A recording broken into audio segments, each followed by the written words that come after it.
Bonsoir. Je vais aborder ce soir en fait concerne pas mal de personnes que j'ai pu rencontrer récemment par rapport à la situation politique qui est vécue en France et à travers le monde, mais là je parle par rapport à des Français, depuis mars 2020. Et en fait beaucoup de personnes ont subi des pertes de repères. Et donc je vais vraiment développer ce sujet-là parce que c'est très intéressant de s'y intéresser, c'est-à-dire que lorsque l'on perd des repères, on peut avoir comme une sensation d'être perdu. C'est-à-dire qu'imaginons demain, on vous largue là, en plein milieu de l'Amazonie, puis à mythe avec peut-être aucun moyen de défense. Voilà, on vous largue en plein milieu de l'Amazonie et puis on vous dit même pas où est-ce que vous pouvez aller pour trouver du monde, comment faire pour vous nourrir et tout ça. Eh bien, vous serez un peu comme si vous étiez un enfant qui était perdu dans un magasin, une grande surface. Je ne sais pas si vous avez déjà vu les yeux, l'expression du visage d'un enfant qui serait perdu dans une grande surface.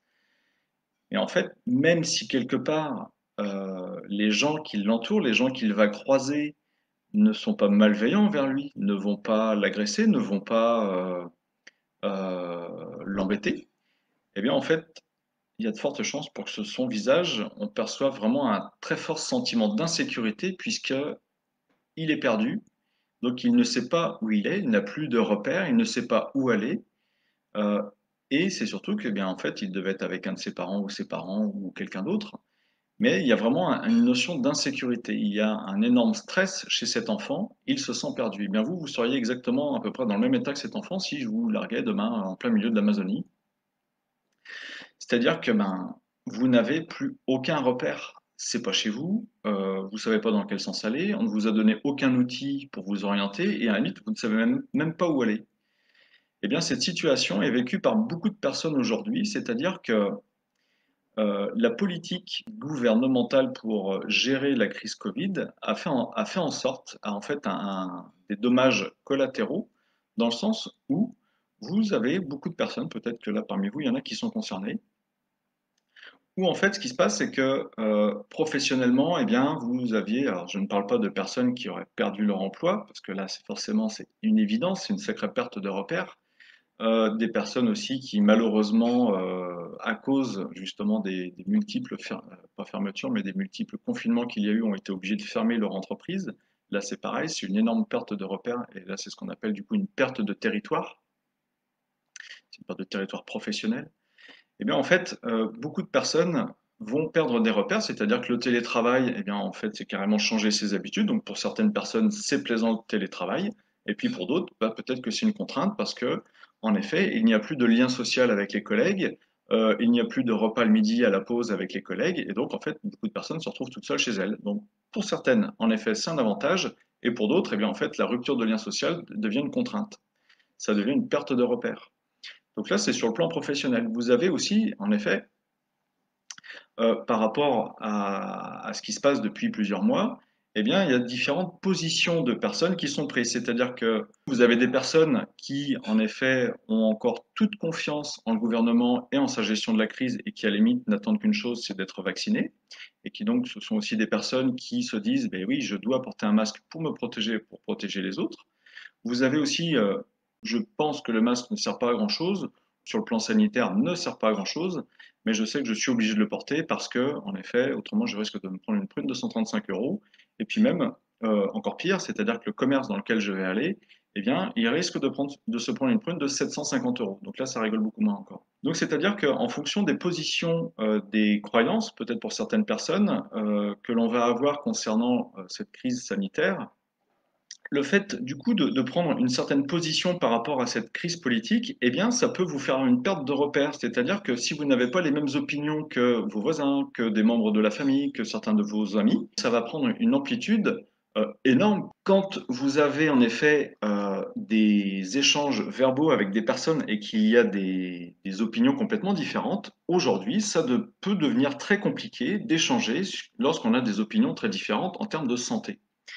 Et donc, c'est pour ça que ça peut créer certaines pertes de repères. Donc, ça peut même être à l'intérieur d'une famille. Moi, je sais que j'ai des clients qui me disent, ben voilà, une dame qui vient avec son mari, elle me dit, bah, moi avec mon mari, on a découvert plein de choses l'année dernière concernant la santé, concernant certaines manipulations. Et puis comme elle dit, bah, ce qu'il y a de dommage, c'est qu'on se sent seul parce que les autres membres de la famille bah, n'ont pas compris encore ce qui se passait. Et puis même, ils ont pas mal d'amis qui ont encore foi en une certaine politique, alors que bah, eux, ils ont compris qu'en fait, non, il y avait une certaine manipulation qui était faite. Donc, ça entraîne du stress parce que, eh bien, d'un seul coup, on peut se sentir très seul. Et par rapport à ce sentiment de solitude, eh bien, il y a un problème d'identité, il y a un problème d'appartenance. C'est-à-dire que, instinctivement, de manière tout à fait inconsciente, il y a ce qu'on appelle chez nous les êtres humains l'instinct grégaire. C'est-à-dire qu'on a comme une certaine obligation de vivre en groupe. Alors vivre en groupe, parce que ce sont vraiment des mémoires ancestrales, c'est-à-dire que chez les animaux qui vivent en groupe, ça peut être une meute de loups, ça peut être donc, il y a aussi les animaux, les lions, les chevaux, mais on est des mammifères un peu plus évolués et encore que les autres. Mais nous, on a vraiment cet instinct grégaire de vivre en communauté, tout simplement parce que ça assure notre survie. Inconsciemment, quelqu'un qui serait mis à l'écart d'un groupe, à l'écart d'un clan, inconsciemment, il y a cette perception que je suis plus en danger. C'est-à-dire que ma chance de survie dans le monde dans lequel on vit, si je suis mis à l'écart du groupe, eh bien, elle est fortement diminuée. Et donc, cette personne va ressentir ce qu'on appelle la blessure de rejet, tout simplement. C'est-à-dire que si elle est assez sensible justement au fait d'être mise à l'écart d'une manière générale, mais ça, elle ne s'en était pas rendu compte, eh bien là, ça vient directement la frapper, quoi. Et donc, ça peut créer des états tout à fait anxiogènes chez pas mal de personnes, mais ça va encore plus loin. C'est-à-dire que ce qui se passe en ce moment, donc la perte de repères, la mise à l'écart et puis la perte de territoire peuvent carrément créer des dépressions, hein, c'est-à-dire que ça va vraiment agir de manière très très forte. Et donc, un état dépressif, bah, c'est-à-dire qu'on n'arrive plus à avancer. Et donc, il y a eu aussi d'autres pertes qui ont été mises en place. Alors c'est pas forcément c'est pas des pertes de repères aussi flagrantes que celles bah, de perdre son travail, de perdre des amis. Non, c'est des pertes de repères au niveau social, de hiérarchie sociale. C'est-à-dire que lorsque vous devez vous fier à quelqu'un qui est normalement là pour vous protéger, c'est-à-dire qu'il y a le gouvernement a des devoirs régaliens, ce sont des devoirs de principe qui sont les premiers. Eh bien, en fait, ce qui se passe, c'est que et que ce gouvernement, en fait, ceux à qui vous faites entièrement confiance, n'arrêtent pas de changer d'avis, disent un jour blanc, le lendemain bleu, le lendemain gris, le lendemain rouge, eh bien, en fait, c'est complètement déstabilisant. Imaginez demain, alors, il y en a sûrement parmi vous qui sont salariés, mais vous avez un chef de service ou votre patron d'entreprise qui vous dit, OK, on est lundi, eh bien aujourd'hui vous allez faire telle tâche, et puis voilà, le but de la journée c'est de faire telle chose. Mais sauf qu'à midi il arrive, il dit bah non, vous laissez tomber tout ce qu'on a fait, je me suis trompé, en fait vous allez plutôt faire autre chose, et puis on fera ça jusqu'à la fin de la semaine. Ok. Et puis bah, le mercredi il arrive, il dit non, non, laissez tout tomber, je rechange d'avis, on va carrément partir sur un autre projet.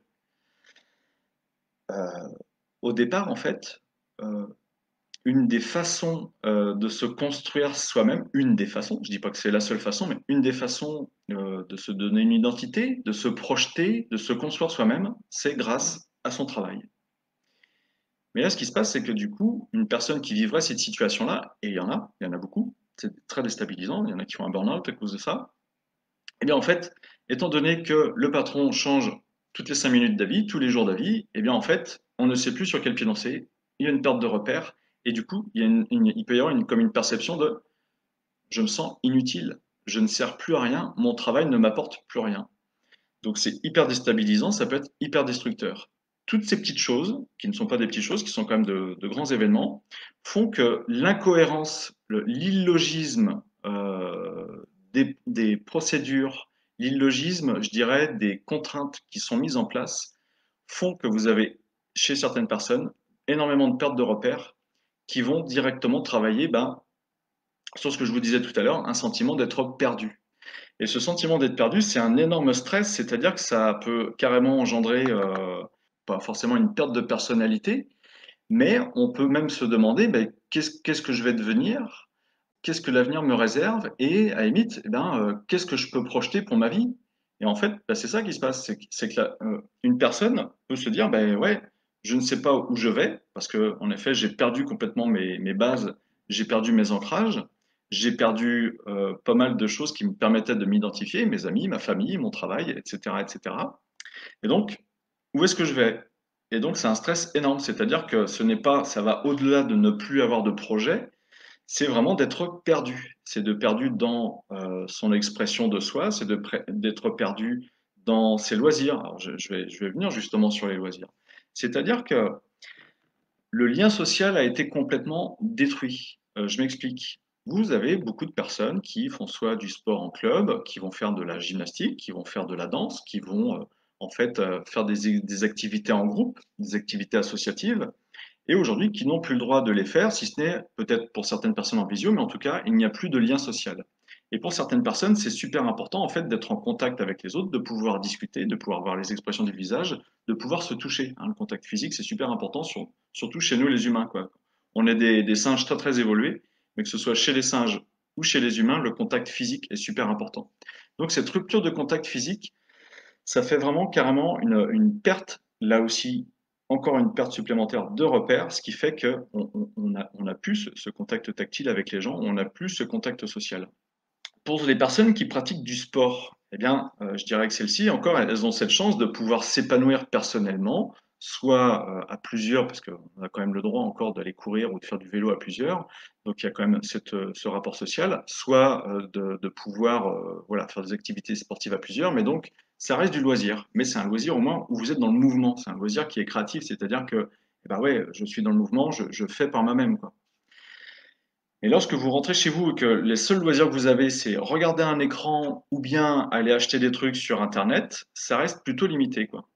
Donc, tous ces stress, eh bien, en fait, ont un double effet qui se coule, c'est le fait de, chez certaines personnes, je dis pas chez tout le monde, mais de créer un énorme stress. Alors, soit les personnes s'en rendent compte, soit elles ne s'en rendent pas forcément compte. Eh bien, en fait, on ne s'y attendait pas, c'est-à-dire qu'à situation exceptionnelle, eh bien, il y a réaction exceptionnelle. Imaginez des soldats qui partent au combat et donc qui sont soumis à un stress en permanence. C'est-à-dire que c'est pas parce qu'ils vont dans un autre pays, imaginons des soldats qui partent en Afghanistan ou en Afrique, eh bien ils savent qu'en effet, déjà d'une, ils sont loin de chez eux, de deux, ils sont loin de leurs proches, ils ne peuvent pas communiquer comme ils veulent avec leurs proches, donc il y a une rupture de lien social. Et puis, donc, une fois de temps en temps, ils vont aller au combat, ils doivent aller faire de reconnaissance où là, il y a du stress, c'est-à-dire qu'il y a quand même un stress qui est là en permanence. C'est-à-dire qu'il y a le stress, c'est vraiment un sentiment d'insécurité qui est là en permanence. Eh bien, ces soldats, qu'est-ce qu'ils vont faire? Une fois de temps en temps, ils vont faire la bringue.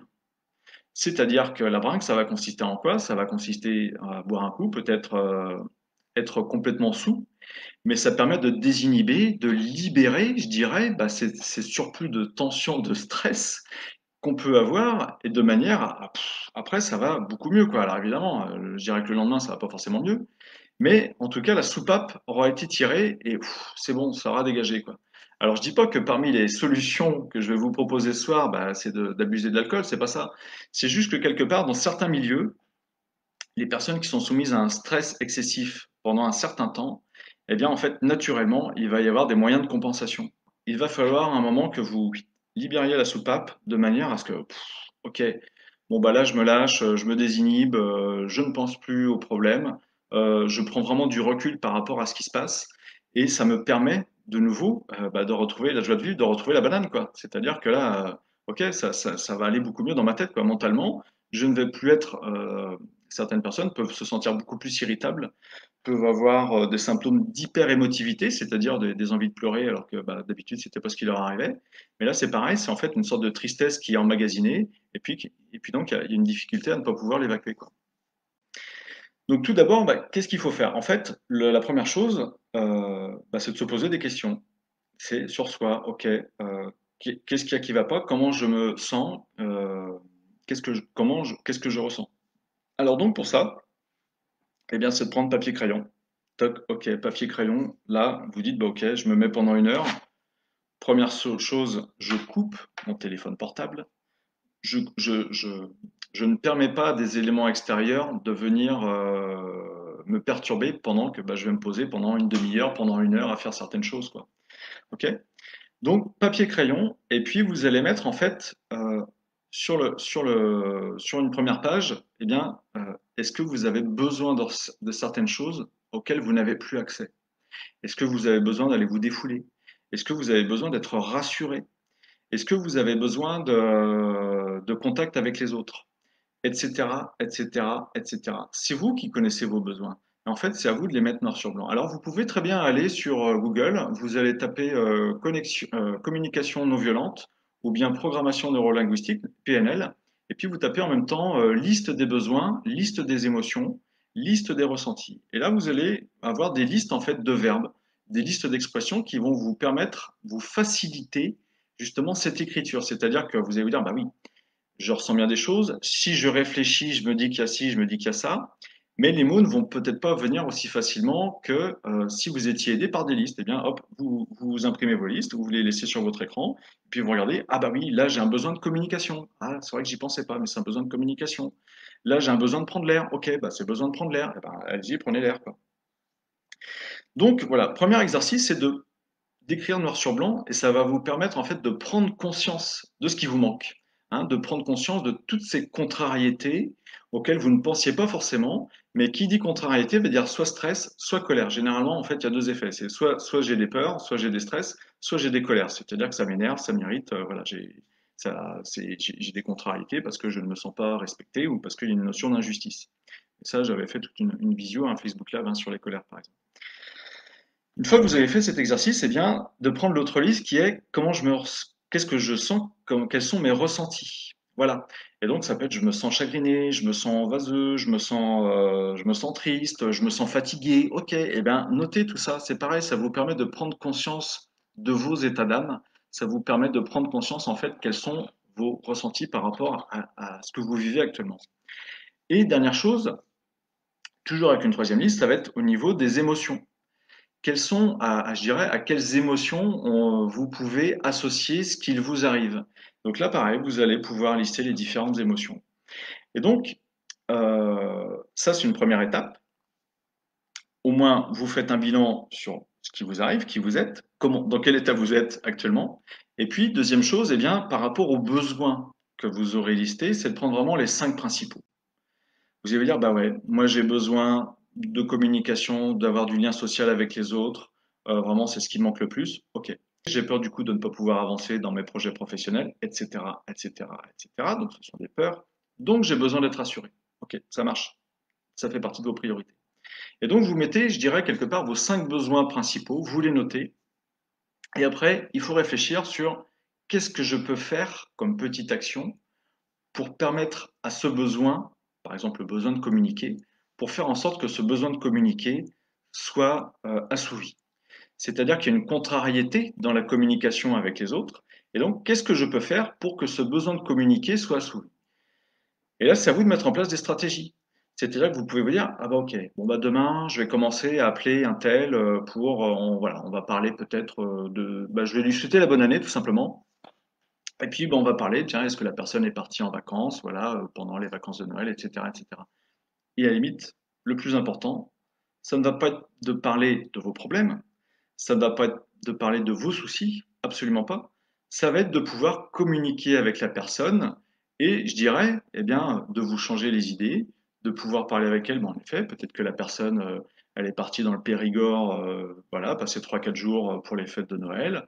Ça s'est bien passé, peut-être qu'ils ont eu de la neige. Et puis en fait, vous voyez, c'est juste des choses comme ça. Mais en fait, sans forcément chercher à euh, donner tous vos états d'âme comme quoi ça ne va pas bien. Hein. Je dirais que la personne n'est pas forcément ouverte à accueillir vos états d'âme. Si elle l'est, tant mieux, mais peut-être qu'elle ne l'est pas, parce qu'elle, en fait, bah, elle n'est pas du tout dans cette même énergie, dans cette même vibration que vous. Voilà, ça peut être un des premiers exercices. Et puis, du coup, vous pouvez vous dire, OK, bah, demain, j'appelle telle personne, après-demain, je vais en appeler une autre, et puis après-demain, eh ben, en fait, ouais, OK, j'ai vu là sur Facebook, eh bien, voilà, il y a quelqu'un qui organise une sortie, qui organise quelque chose, eh bien, peut-être que vous pouvez y aller, hein, tout simplement. Et puis, je sais pas quel temps il fera ce week-end, mais nous, là, dans la région nantaise, on habite à une demi-heure de la côte. Eh bien, franchement, je vous invite complètement à peut-être inviter 2, 3 amis, inviter 2, 3 personnes. Voilà, vous allez sur la côte, vous allez en forêt de Brocéliande, mais reconnectez-vous à la nature, quoi. Allez respirer, quoi. OK? Donc ça, c'est un premier exercice, papier crayon, et après, vous mettez en place différentes petites stratégies, différentes petites choses, je dirais, pour pouvoir faire en sorte que les différents besoins au fur et à mesure que les journées vont passer, ou au fur et à mesure que les semaines vont passer, et bien que ces besoins puissent être assouvis. Ensuite, si par rapport au besoin d'être rassuré, parce que celui-ci il est plutôt assez costaud, puisque en fait, je dirais quelque part, si vous regardez trop les médias, bah, en fait vous êtes foutu, vous serez jamais rassuré. Donc, je dirais que le premier conseil que j'ai à vous donner, c'est de ne plus regarder la télévision et de ne plus écouter les informations. Pourquoi? Eh bien, tout simplement parce que lorsque tous les jours, on vous répète des informations qui vont être anxiogènes, ou on vous répète des incertitudes, ou on vous répète, je dirais quasiment tout le temps la même chose, comme quoi il y a une menace qui est là en permanence, bah, en fait, vous y croyez au bout d'un moment. Même si la menace n'est pas là, eh bien, en fait, vous allez y croire qu'elle est là en permanence, la menace. Et ça, il n'y a rien de plus stressant que de se sentir menacé en permanence. Donc, je coupe les médias, je coupe tout ça. Ça peut vous donner du temps pour vous cultiver. En vous cultivant, bah, du coup, vous pourrez avoir un meilleur libre arbitre et puis sûrement que ça vous permettra de prendre beaucoup plus de distance par rapport justement à ces informations anxiogènes qui sont diffusées en permanence. Ensuite, au niveau des petites choses que vous pouvez mettre en place, eh bien, en fait, c'est de faire des formulations positives. C'est-à-dire que là, c'est pareil, c'est vous allez prendre papier-crayon et vous allez prendre quelque chose qui est vraiment une invention magnifique, post-it. Et donc, vous allez faire la liste des choses qui vont bien dans votre vie. Vous allez faire la liste, en fait, avec des phrases positives et éventuellement, à chaque fois que vous allez mettre une phrase positive, vous allez mettre ce petit logo, tac, je le montre là, vous allez mettre un petit smiley. C'est-à-dire que vous preniez papier crayon et vous dites, ben ouais, aujourd'hui ça va, je me sens en forme, je vais même aller me promener. Et puis vous allez dire, ok, bah aujourd'hui je me suis baladé 1 heure dehors, voilà, j'ai trouvé que la nature était belle. En fait, vous allez sortir de ce qu'on appelle le marasme ambiant, de votre marasme psychologique, je dirais de votre ressassement où quelque part ça ne va pas bien, je suis pas rassuré, à basculer dans qu'est-ce qui va bien. Mais ça peut être des micro-choses. Ça peut être, par exemple, si vous avez un animal domestique, c'est juste reprendre conscience que quand vous caressez votre chat, eh bien, ça vous fait du bien. Et vous aimez entendre votre chat ronronner. Vous voyez, c'est des choses auxquelles vous ne faites même plus attention. Mais d'un seul coup, vous les notez sur papier crayon. Ben ouais, voilà, je suis allé sortir mon chien, j'ai caressé mon chat. C'est vraiment ne plus porter son attention sur ce qui ne va pas, ça, c'est ce que on peut avoir comme schéma habituel, mais c'est de porter son attention sur ce qui va bien, sur ce qui est positif. Et plus vous donnerez de la place, justement, en portant votre attention sur ce qui va bien, eh bien, plus cela va prendre de la place. Mais est-ce que vous imaginez que dès demain, vous ne regardez plus les infos? Euh, vous faites la liste de ce qui va pas, vous vous dites, ah, ok, là j'ai mes besoins, j'ai ci, ça à faire par rapport à des besoins, je vais commencer aujourd'hui, je vais faire des petites choses, des petits exercices pour que ces besoins soient assouvis, ok. Et puis, vous faites aussi la liste, voilà, vous commencez à lister qu'est-ce qui s'est bien passé dans votre journée, qu'est-ce qui va bien, que ce soit dans la journée ou d'une manière générale, c'est-à-dire, ben ouais, et ben voilà, je suis propriétaire de mon logement ou je suis dans un logement qui me convient. Ben j'ai du chauffage, on est en hiver. En fait, c'est des trucs complètement basiques, mais c'est des choses qu'on a complètement oubliées. C'est-à-dire qu'on a aujourd'hui, quand même, la plupart d'entre nous avons un certain confort et on ne s'en rend même plus compte, on n'en a même plus conscience. Mais pour avoir de la lumière, j'appuie sur un interrupteur et la lumière fut quoi. Aujourd'hui, j'ai pu profiter de certaines conversations, j'ai pu sortir, j'ai pu aller faire des boutiques, des magasins, j'ai pu aller m'acheter un vêtement qui me plaisait.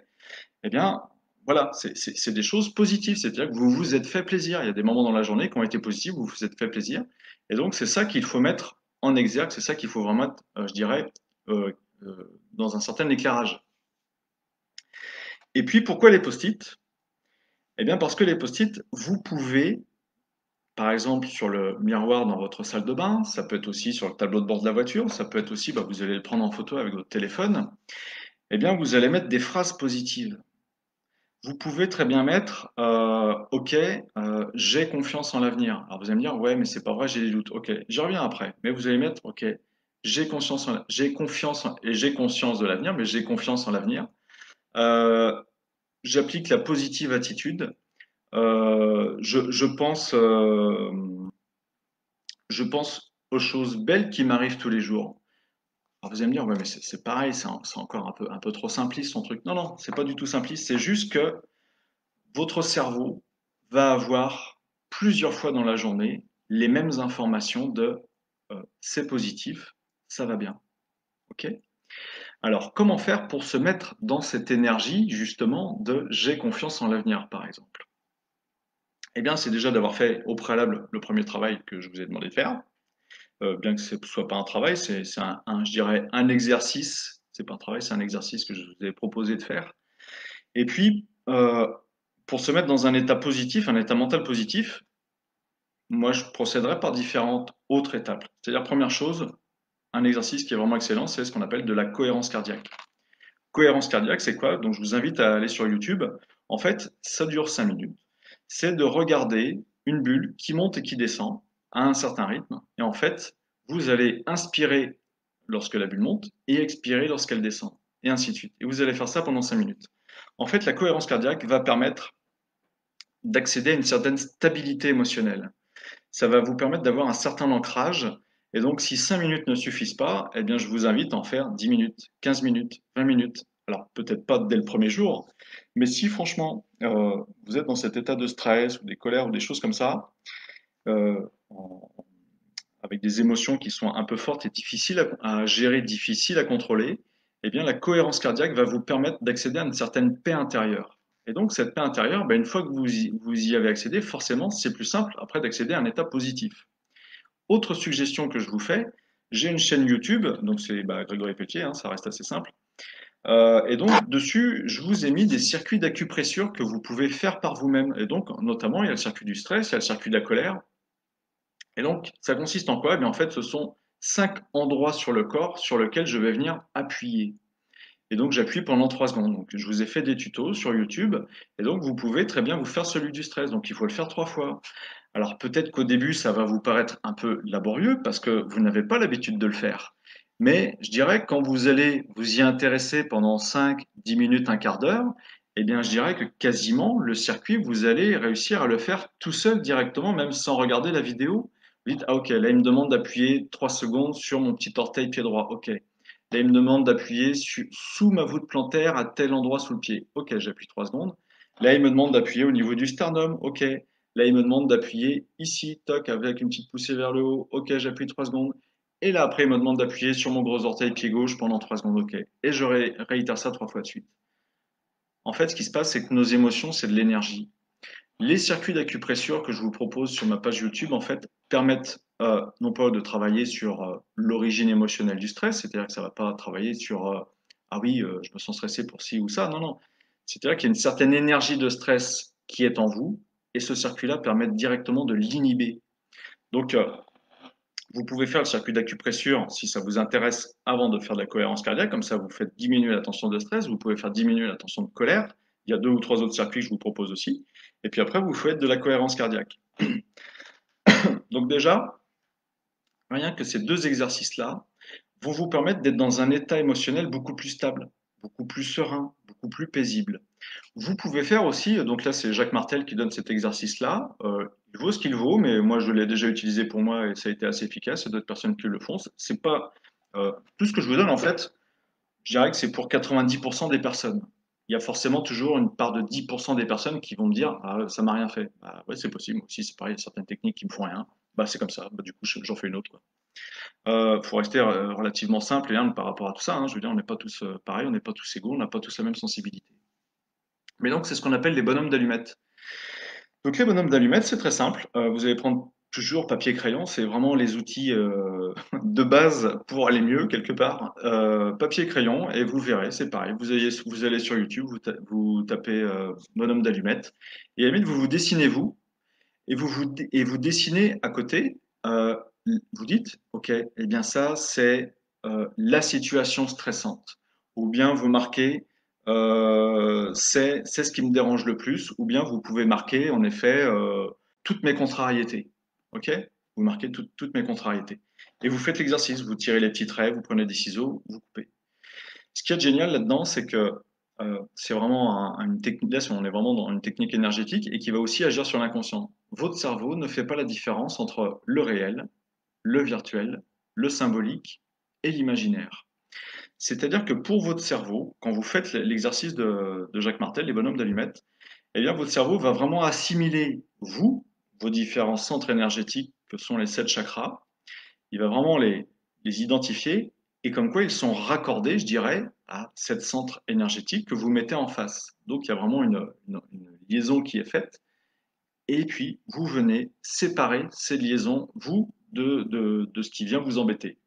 Et donc, votre cerveau ne fait pas la différence entre le réel, le virtuel et le symbolique. Et donc, ça y est, ok, du coup, ça va vous permettre de prendre du recul, de mettre de la distance par rapport à ce qui peut vous déranger. Donc ça fait partie, voilà, c'est un troisième truc que je vous donne pour vous permettre d'en monter. Maintenant, connexion à de l'optimisme, connexion à de la joie, connexion à ce qui peut vous faire plaisir. Parce que là, du coup, on va chercher à monter en stade. C'est-à-dire que j'avais réussi à me libérer de stress, peut-être un petit peu de colère aussi, hein, vous pouvez faire le circuit de la colère, de stress, de colère. Maintenant, je vous donne juste un petit truc pour la colère, parce qu'il y a forcément de la colère. En fait, la colère, ça peut venir notamment de l'injustice, perception d'injustice. Aujourd'hui, de l'injustice, ben, on peut en percevoir beaucoup. Eh bien, en fait, si vous ressentez de la colère vis-à-vis d'une personne ou vis-à-vis d'un événement qui se passe et qui vous met en colère, parce que vous percevez de l'injustice, ou bien vous dites, ben non, c'est pas juste ce qui se passe, quoi. Je veux dire, il y a quelque chose qui va pas, ou bien de l'irrespect envers vous, eh bien, voilà, vous prenez un papier dans votre main, n'importe quelle main, en fait, et vous allez verbaliser à ce papier, comme si c'était la personne envers qui vous avez de la colère, vous allez lui verbaliser, en fait, toute la colère que vous ressentez. Vous allez dire, mais toi, j'en ai ras-le-bol de toi, c'est pas possible, j'ai envie de te foutre des baffes. Bref. Ça va sortir avec vos mots à vous, avec votre vocabulaire. Mais là, c'est pareil, le cerveau ne fera pas la différence entre le réel, le virtuel, l'imaginaire et le symbolique. Pour lui, pour votre cerveau, c'est comme si la personne qui vous a contrarié, eh bien, était en face de vous et vous étiez en train de régler vos comptes. Mais le verbe, le fait que ce soit la voix qui sorte les mots qui sont dans votre tête, même si vous bafouillez, même si vous vous exprimez mal, même si vous insultez, eh bien, c'est pas grave. De toute façon, c'est du one shot, c'est ce qui doit sortir. Eh bien, en fait, vous vous déchargez de toutes ces charges émotionnelles, de colère qu'il peut y avoir, juste sur un bout de papier. Et après, le bout de papier, vraiment symboliquement, c'est de le jeter. Vous pouvez le brûler, vous le jetez à la poubelle. Si vous prenez un bout de papier toilette, par exemple, vous le jetez dans la cuvette des WC. Mais en fait, vous vous en libérez. Il n'y a plus rien à faire ici. Ça, c'est un super exercice pour vous libérer de colère qui peut même durer depuis plusieurs semaines, quoi, hein. C'est pas parce que vous avez juste une contrariété depuis ce soir. Voilà, non, non, c'est vraiment même sur des colères qui sont là depuis un certain temps. Et puis, si vous vous dites, bah ouais, ben, j'ai fait ça, mais ça n'a pas marché à 100%, ok? Eh bien, quand vous sentez que c'est le bon moment, à la limite, plutôt que d'avoir jeté le premier papier, vous le reprenez et puis vous recommencez. Et peut-être qu'il faudra le faire 2 ou 3 fois de suite, mais à un moment, vous aurez vraiment déchargé toute votre colère. Alors là où il faut faire attention, c'est qu'il ne faut pas entretenir la colère, mais je parle bien d'évacuer la colère. C'est-à-dire qu'il ne faut pas se dire, ah bah, tous les jours, je vais dire de la colère sur un bout de papier. Non, c'est pas ça. C'est vraiment avec l'intention de, oui, non, non, mais je crache mon venin, j'évacue le trop plein de colère que j'ai, je m'en débarrasse. Voilà, alors, c'est pour ça qu'il y en a peut-être d'autres qui vont venir après, mais c'est pas le but, c'est pas de faire ça tous les jours pendant un mois, parce que ça veut dire que là, il y a l'exercice, soit il est mal fait, soit il y a une colère qui ne vous appartient pas forcément. Donc, pour stabilité émotionnelle, voilà, je vais déjà beaucoup mieux, je me sens moins sous tension. Qu'est-ce que je fais pour remonter mon niveau de joie, de gaieté, etc. Donc là, vous pouvez trouver en fait sur YouTube des méditations. Vous tapez méditation bien-être, vous tapez méditation joie, et donc vous allez éventuellement vous pouvoir faire une méditation qui va vous faire reconnecter souvent à votre enfant intérieur de joie, de gaieté, d'amusement. Et donc, en fait, ce genre de méditation, c'est un peu de l'autosuggestion, où en effet, ça va me faire du bien de me connecter à tout ça. Euh, Autre exercice, ça reste toujours de l'autosuggestion. Eh bien, c'est vous-même. Vous allez pouvoir fermer les yeux, vous vous posez tranquillement, hein, toujours dans un endroit qui vous plaît, et puis éteignez le téléphone, éteignez les notifications, parce qu'autrement, ça ne marchera jamais, vous serez toujours sollicité, quoi. Mais donc, vous pouvez vous imaginer, en fait, en train de singer. Qu'est-ce que c'est singer? Eh bien, vous allez vous imaginer être comme un chimpanzé qui se déplace et qui va éplucher une banane. Et vous allez regarder l'objet, mais vraiment comme si vous étiez cet animal, ce singe. Et c'est-à-dire que là, cette gymnastique, alors même moi j'en rigole là juste en vous le disant, en fait, ces gymnastiques va vous mettre dans une situation mais complètement différente. C'est-à-dire que d'un seul coup, vous redevenez un peu cet enfant que vous étiez il y a quelques années de ça, et du coup, vous vous mettez aussi un petit peu à mimer ce singe qui va découvrir une banane et qui va savoir déguster cette banane. Alors, à quoi ça sert ça? Eh bien, en fait, ça sert directement à se déconnecter complètement de la situation dans laquelle vous êtes, à ne plus penser en fait peut-être une morosité, à un stress, à des colères que vous pouviez encore avoir un petit peu malgré tous les exercices que je vous ai donnés avant. Et du coup, on est dans de l'amusement. Donc j'ai pris l'exemple du singe parce que quelque part c'est un animal qui se rapproche le plus de nous. Et puis le singe, on peut même faire des grimaces par rapport au singe. Vous pouvez le faire devant un miroir. Et si ça vous fait rigoler de faire des grimaces devant votre miroir, eh bien profitez-en. Mais justement, tant que vous êtes à faire cet exercice, eh bien vous commencez déjà à monter en niveau, au niveau émotionnel, à retrouver une certaine joie, à retrouver un certain plaisir. Alors évidemment, cet exercice, je dirais, vaut mieux le faire tout seul. Maintenant, si vous pouvez être plusieurs à vouloir le faire, eh bien c'est encore mieux. C'est-à-dire que on va oublier l'instant de 5 minutes, qu'on est sérieux, on vit ceci, qu'on vit cela, et à plusieurs, eh bien justement, ça peut devenir carrément un sketch. Et c'est là où ça devient intéressant. Alors, c'est vrai que c'est un peu compliqué des fois parce qu'on a du mal à se désinhiber, hein, c'est voilà, c'est juste ça. Mais ça peut être super intéressant parce que justement, ça devient du coup un jeu de rôle, ça devient vraiment un jeu. Et le but, c'est d'en rire, quoi. C'est vraiment de retrouver une certaine joie à ce moment-là. Autre exercice, eh bien, c'est de vous mettre toujours dans un endroit tranquille. Et puis, tout simplement, sans faire forcément une méditation, mais c'est de vous plonger dans des souvenirs où vous ressentiez une joie de vivre. Donc, ça peut être lors d'un repas avec des amis, un repas de famille. Je ne sais pas si vous pratiquez du sport ou si vous pratiquiez du sport, eh bien, il y a sûrement des moments où vous vous sentiez bien. Et c'est vraiment de vous remettre en immersion dans ces instants de bonheur. Alors, ce qui peut vous aider aussi, c'est de regarder des vidéos que vous aviez fait à ce moment-là. Ça peut être aussi de regarder des photos que vous avez de ces événements-là. Mais en fait, tout ça, ça vous remet dans des états positifs. Et qu'est-ce qui se passe quand on se remet dans des états positifs? Eh bien, à ce moment-là, c'est pour ça que le petit smiley sur le post-it est important. C'est-à-dire que si j'écris ma phrase positive, j'ai confiance en l'avenir et que j'ai mon petit smiley et que je l'écris en même temps que j'ai réussi à me reconnecter à de la joie d'un événement que j'ai pu vivre, eh ben en fait, l'information, elle est là. Votre cerveau va se l'imprimer.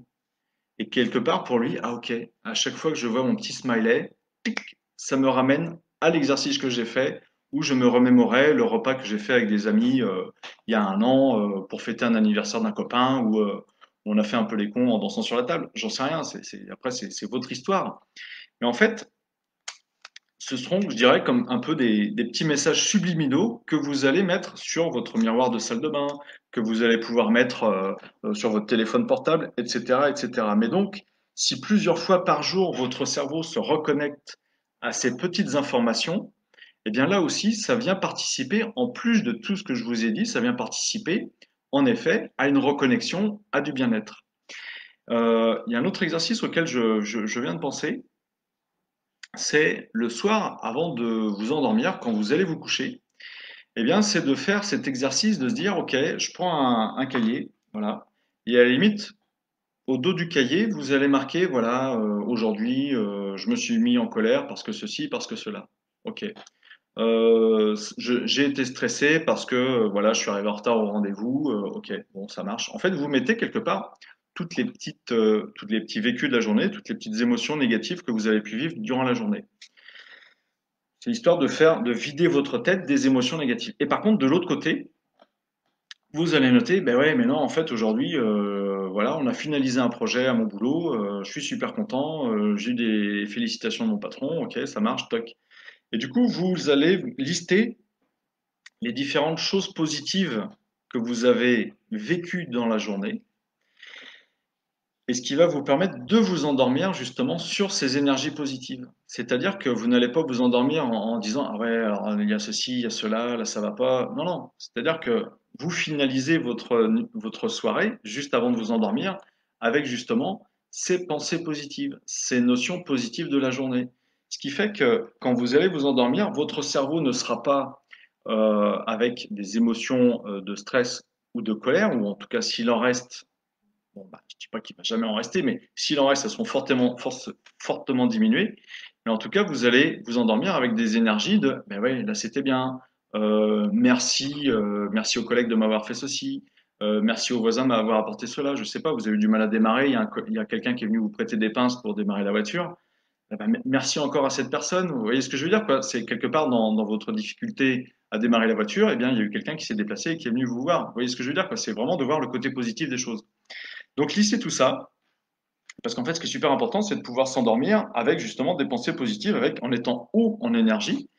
Et votre cerveau, pendant les 3, 4, 5 premières heures de sommeil, en fait, vous êtes vraiment dans un sommeil paradoxal, le sommeil profond.